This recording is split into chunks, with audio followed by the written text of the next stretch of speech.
Nemyslím, rád se díváš na nahlížené, to je naprosto normální. No samozřejmě. Proto ti hned musím všechno říct. Moc se na to těším. Proto to předložila. Kdokoliv tam.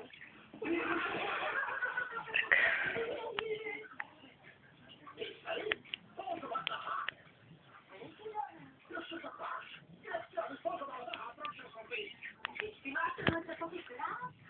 Podívej se na se. To je rozdíl. Jaký?